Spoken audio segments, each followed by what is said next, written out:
onboarding, everboarding, and hiring. What do they all have to do with each other? Well, there's this journey that everybody inside your organization is going on.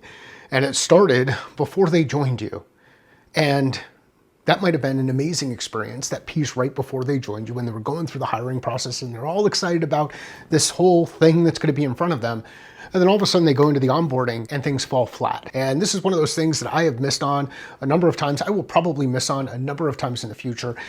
And at the same time, have a process that might help you think a bit differently about how you do it.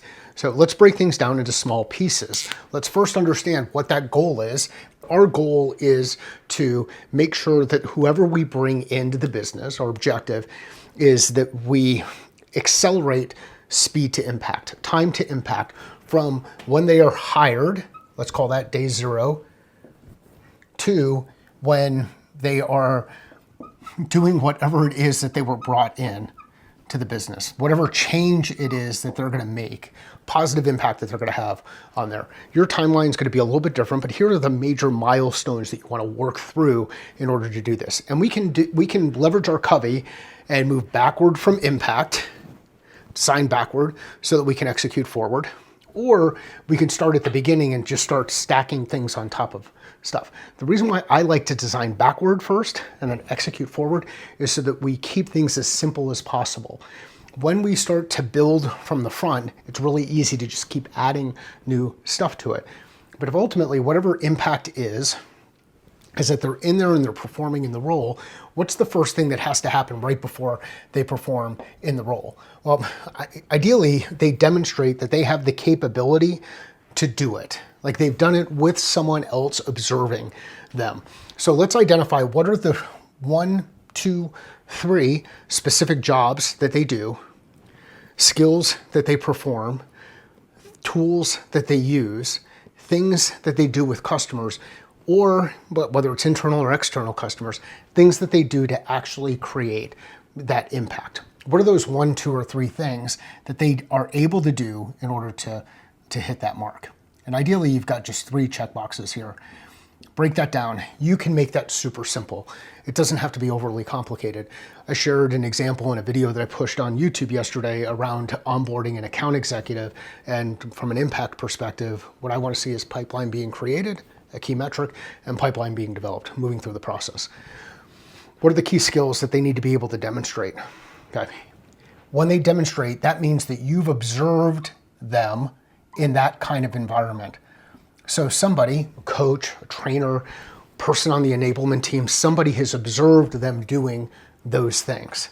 Well, in order for them to be able to do those things, ideally, they see what that looks like in practice. They get a view on it. So they're able to observe someone inside the business doing those things with a customer. Not theoretical crap, not the stuff that you might put in there and say, hey, it'd be great if everybody could do all of these things. When you deliver the training or you deliver the learning or you deliver the information around the skill, there's a gap between when that person hears it, when they apply it, and when it becomes practical, right? So we want to work through those things. So let's make sure that we've got an opportunity to observe them doing the work and an opportunity for them to observe someone else doing the work, seeing what good looks like. Now, beyond that, we might have some basic learning kind of things, basic pieces of information that they need to understand. In order to get to the point where they can observe someone doing the work, they need to understand maybe some key definitions. They need to understand some key process type stuff. They need to understand standards, like expectations that we have. I'm keeping this small and I'm leaving those as blanks with checkboxes so that you can go through and ask yourself the question, what is the thing that needs to be true such that they're ready to convert to that impact piece? What's the thing that needs to be true in this stage such that so that they can convert to that next stage? What's the thing that has to happen before this stage so that they can convert into the next stage? And what we're doing is we're focusing on conversions. And as you make those conversions, you increase the likelihood of success. If you miss on the conversions, then you identify an area where you can make some changes. Here's the hard part. Well, all of this is hard because we're adding multiple layers and we're dealing with human beings and we're dealing with preconceived notions that they come to the table with. Like their experiences that they have that they're trying to apply in the context of a new environment to determine, to speed up their learning. What's the Yoda quote? You must unlearn what you have learned. Take a beginner's mind, help them get set up the structure for them to take in the new stuff. But at the same time, while you're doing the observation, see how you can apply some of that into your business. You learn. Both people are learning. The individual that's in the business is learning new stuff from you, and you're learning new stuff from them. And if you keep this loop going, what ends up happening is you start to build trust inside the team, this feedback loop. You understand, hey, we're building this thing together. We don't have all the answers. We have a number of structural things to help you speed up through this process, and here's how we lay it down. The other thing I want you to observe is that we only have 3 points in each of these individual stages. It's going to be really hard to limit yourself to 3 points. You're going to have 10 different things that you want people to be able to do. Limit it to 3. What are the 3 most important things? If you get to this and you're honest with yourself, you'll realize, hey, really, there are only 3 things that you need to do in order to create pipeline, right? The 3 things you need to do, as an example, to create pipeline is you need to have a conversation with someone who's potentially going to buy from you, okay? That's one thing you have to do. In order to have that conversation, you have to schedule that conversation. In order to schedule that conversation, you need to identify the person who you need to be speaking with. So the 3 things are like identify, schedule, and engage, meet, right? Then you establish objectives and you can kind of work through those pieces. But let's break this down into 3 distinct things across each of these individual areas. This can be an awesome collaborative discussion that you have with people inside your team. I'll use an example that I was talking with someone about recently, specifically in the context of a swim school. So in the context of the swim school, what we want to do is we want to make sure that we've got people at the point where they're performing with customers and actually training kids to get better at swimming. That's the thing that they need to do. They need to be in the pool. They need to have the confidence that they've got the skills to train and transfer the confidence over to the kid, that the kid has the skill to be able to do the thing that they're working on. So in order to be able to do that, they've got to be able to demonstrate what happens in a couple of different situations where things might go wrong. They've got a kid who's scared of the water. They've got a parent who's scared of their kid being scared of the water. All of these things, you've got to start to see how the behaviors start to change in order to be able to deliver the success, which is let's help the kid learn the skill so that they can move on to the next level and be safe in the water when they're at neighbors' houses, when they're in their own house, as they grow up. Build these skills.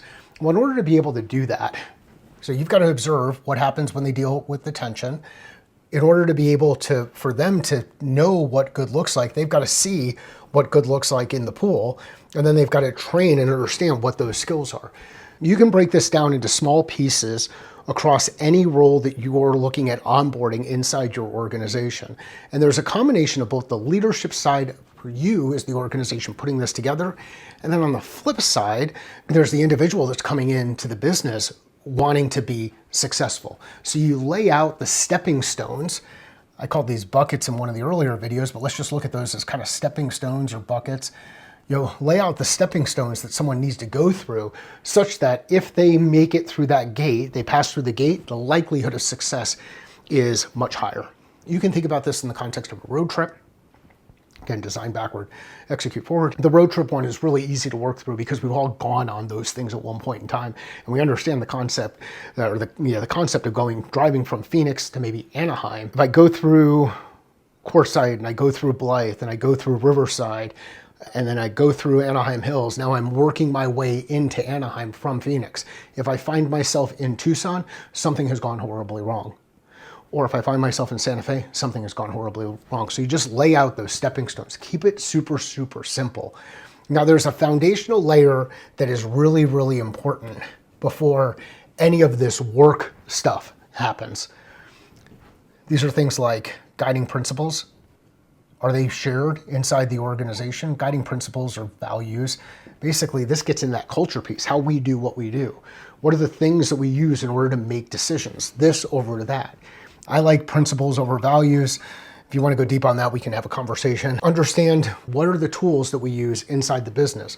What are the processes that we use inside the business in order to increase success, including this process? Let them know what to happen. Let them know that you've got a plan that they're going to work against, and then check those things off and make sure that they're actually making progress against the plan. So we've got tools, process, which ultimately ends up being our systems, and who are the people? Who are the people that they're going to engage with? What are the jobs of different people inside that organization? That's the foundational stuff before you get into the practical skills. And the cool thing about the foundational stuff is you can use that to onboard anybody in your organization, get that base layer in, and then move into the more specialized pieces. So this is how I think about onboarding. Again, I made a lot of mistakes around this in the past. The way to overcome the mistakes are, number one, make it as simple as possible, complex as necessary. Document things as you go through. You heard me talk about it on Sunday's video. Document together with the person who's going through it, so they've always got this cheat sheet or checklist that they can go back to. I like to use Google Docs for that kind of work. If you've got questions around this, remember, you've heard me hit on this, there are things that are said, there are things that are heard, and there are things that are remembered, and rarely are all three of those the same. You can use things like a call plan framework for each of the meetings where these things happen to understand, number one, who's going to be in there, what are their objectives. They want to move to impact as quickly as possible. What are our objectives? Help them do that. And what are the desired next steps? And you use those next steps to help with the conversions from one place to another to another.